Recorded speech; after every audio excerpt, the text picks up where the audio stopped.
All right, so actually I forgot to mention what goes on in the back. So here's the back of the cabinet here, and that's the top part. And then I've removed the back, and here's some of the equipment I had to put in there in order to convert it into the machine it is now. Basically, it's just you got that's the flat screen there. That's the back of the flat screen, and then it's kind of funny. There's a special board I had to buy from Amazon in order to hook up a regular HDMI cable here, and it'll go from the HDMI to the display by itself. And then it got a couple, like a wire here, goes to a control board here. That's not really important, but got a really kind of like $12 what do you call the thing, amplifier off Amazon, so I can then anyway, here got the Raspberry Pi. This is the big thing right here. Got a Raspberry Pi 3B. Got that is all hooked up. Lots of wires and stuff, as you can see. Still got to clean this all up, but had to hook up some wires to the Raspberry Pi board, and the Raspberry Pi case that it has. It's a pretty nice case that helps with it. Distributes the heat, absorbs a lot of the heat that naturally generates from the Raspberry Pi. So we got audio coming from that, got HDMI going from that. Audio goes to the amplifier here. Video goes to this new board, which then interfaces with the flat screen. And then the most complicated part of it, there's a built-in speaker that I just used, and I'm hooking that up to the amplifier.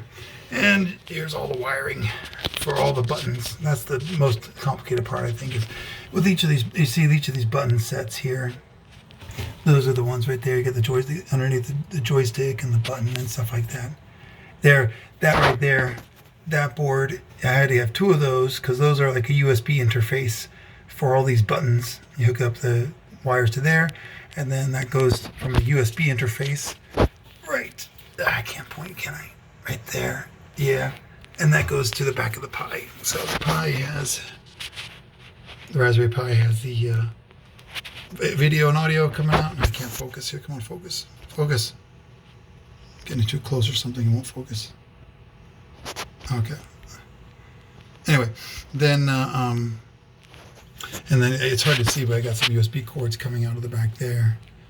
USB cords go into those things. So each player has to have one of those USB connectors. And all these buttons and everything. There we go. Finally got this focused.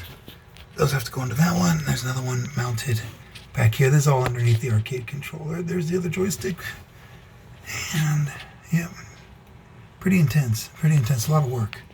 A lot of wiring. A lot of work. There's the speaker built in there. Anyway, so that is the Square Arcade. Big empty space in the back. Doesn't weigh very much, thank goodness. Like the old arcade cabinets, man, they just weighed a ton. But this thing weighs very little.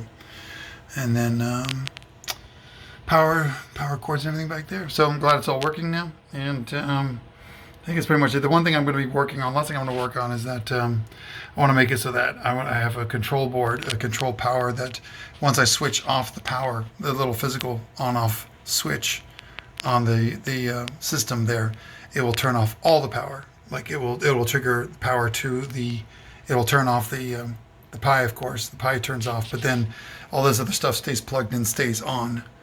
And so I can get, there's something I'm ordering that I'll hook up into this, that once it turns off, once the power goes off on once the I should say it's not power, it's actually kind of the system turns off, but it looks for the switch to return back on. So it still retains power, but once that turns off, this item will switch off power to everything, thereby not having leave everything powered on like it is right now.